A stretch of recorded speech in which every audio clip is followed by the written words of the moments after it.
Girls, I'm going to Harvard. You mean like on vacay? Let's all go! Road trip! It's hard to believe that Legally Blonde came out 23 years ago. Ever wonder what the cast has been up to since? Stick around and find out. What's your favorite Reese Witherspoon movie? Let us know in the comments. Number 10, Victor Garber.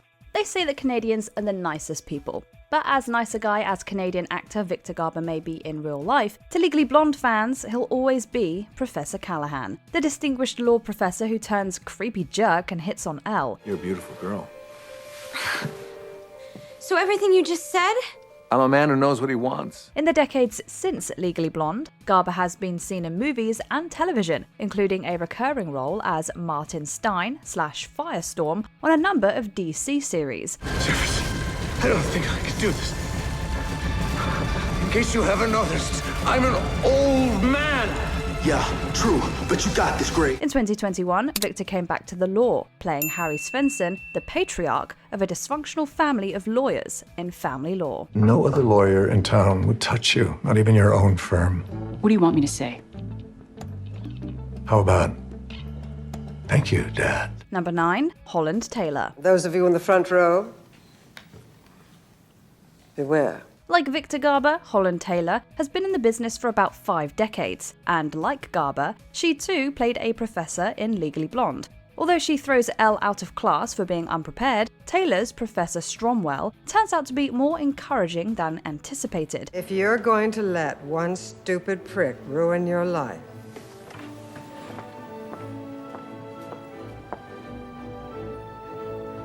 you're not the girl I thought you were.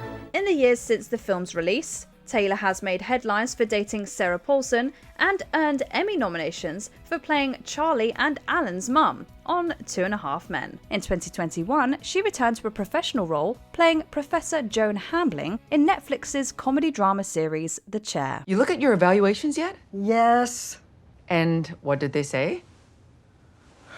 that I'm too exciting. Number 8, Ali Larter. In 2001, when she played accused murderer Brooke Wyndham in Legally Blonde, Ali Larter was a beautiful yet relatively unknown actress, just a few years into her career. I know you. I'm a Delta Nu, and I'm a huge fan of yours. Not long after, she would grace TV screens regularly with her role on Heroes. With that and the Resident Evil franchise, she's become a recognizable Hollywood star, with her films having made over $1 billion worldwide. Just don't do anything crazy, all right? Nothing as crazy as what you have in mind. While she's done a couple of smaller movies in the early 2020s, most of her work in the last number of years has been on television. One of her more prominent jobs came in 2019 and 2020 when she appeared in a recurring role as Dr. Grace Sawyer in 13 episodes of The Rookie. I'm sorry for spoiling our date. Are you kidding me? This goes down in the unforgettable column. Number 7, Linda Cardellini. Yep, in case you forgot, Velma from Scooby-Doo was in Legally Blonde. I've been working at NASA, developing hydro-powered missile defense systems. But more importantly, I'm on a journey of self-discovery. Agent 19, aka Laura Barton from the MCU, was there too. Both were played by Linda Cardellini. And while she was on the side of good in both of these roles, she was the bad guy in Legally Blonde. You, however, had time to hide the gun, didn't you, Chutney? After you shot your father. I didn't mean to shoot him.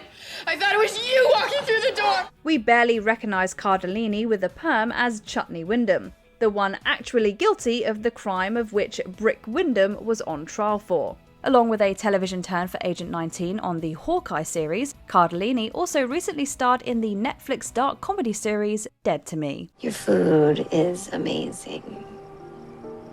And your eyes are delicious. And I just really want to kiss you right now if you'll let me. Number 6, Matthew Davis. If I'm gonna be a senator, well, I need to marry a Jackie, not a Marilyn. So you're breaking up with me because I'm too blonde? No, that's not entirely true. You'll remember Matthew Davis as the shallow jerk Warner Huntington III. Elle's ex is the reason she makes the decision to go to law school in the first place, so we should at least thank him for that. Do you remember when we spent those 4 amazing hours in the hot tub after winter formal? Yeah, no. This is so much better better than that! Davis was a very new face on the scene back in 2001, having only been seen in 3 movies prior to the release of Legally Blonde. And while he's been in plenty more since, as of 2010, all of his performances have been on television. Most notably, he's become well known for playing Alaric Saltzman in the CW shows The Vampire Diaries, The Originals, and Legacies. Should really let a vampire start doing my training. You're getting a little old for me to break your human bones. How dare you? Number 5, Mooney. Hi, I'm Elle Woods, and this is Bruiser Woods. And we're both Gemini vegetarians. While his friends call him Mooney, you may know him better as Bruiser Woods, Elle's adorable and scene-stealing chihuahua. Born in 1998, Mooney, aka Moondoggy, was a young pup when he got his big break in Legally Blonde. Oh, Bruiser, it's so exciting! Look! Harper! Are you excited? Mooney returned as Bruiser in Legally Blonde 2, Red, White and Blonde, and in 2010 he was by Reese Witherspoon's side once again as she got her star on the Hollywood Walk of Fame. Mooney officially retired in 2014 and passed away in March of 2016 at the ripe old age of 18. That's 82 in human years for a dog of his size. Bruiser? Get here! Where are you going? Number 4, Luke Wilson. I can't believe you just called me a butthead. I mean, no one's called me a butthead since about the 9th grade. Maybe not to your face. As junior partner Emmett Richmond in Legally Blonde, Luke Wilson got the girl in the end and has continued to get good roles ever since. Often appearing in multiple films every year, Luke has been in more than 60 movies since his turn in Legally Blonde, from Idiocracy to Zombieland Double Tap, to name a couple. Just keep raising the bar, and that's why we will continue to ride these highways together. I'm so proud of you. While he's spent most of his career making movies, he's also done some television. He's most notably had a main role as DC superhero Stripe in the Stargirl series on the CW. Heroes can come from anywhere. Number 3, Selma Blair. In Legally Blonde, Selma Blair plays Vivian Kensington, who Warner becomes engaged to after he breaks up with Elle. Warner told me all about you. You're famous at our club. But he didn't tell me you'd be here. At first, her relationship with Elle is adversarial, but eventually they become friends and neither end up marrying Warner. Blair has had a long and successful career in the movies, like Hellboy, and on TV shows like American Crime Story. In 2018, though, news broke that she was living with multiple sclerosis. Wasn't totally worried, but I did have about 10 minutes of crying.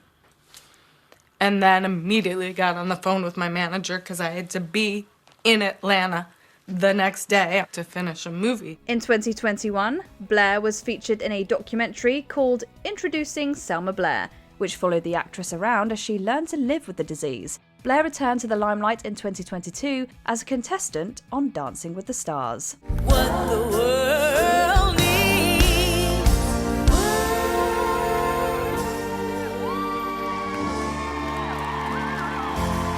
Number 2, Jennifer Coolidge. Are you free? It's an emergency. Bad day. You can't even imagine. Jennifer Coolidge played Elle's manicurist friend, Paulette Bonafonte, in Legally Blonde, one of the 5 movies she appeared in that year. And while these days she is no longer making 5 movies a year, she's been hard at work on a number of projects. Come on, what's the point? Trust me, Paulette, you have all the equipment. You just need to read the manual. In 2018, she brought back Miss Bonafonte for a Ariana Grande music video. In 2021, she co-starred in HBO's The White Lotus, a role that won her an Emmy and saw her perform a little walk-off music dance on stage, not the bend and snap. In 2022, she premiered in a recurring role in The Watcher on Netflix. This is what people want, you know. It's this. This is the life they want. All of this. You should have it. Number 1, Reese Witherspoon. Reese Witherspoon was already a star when she made Legally Blonde, but Elle Woods helped up her fame level even higher. What, like it's hard? Oh my gosh, Warner, it's gonna be so great. She has remained a star on screen in the decades since the film premiered.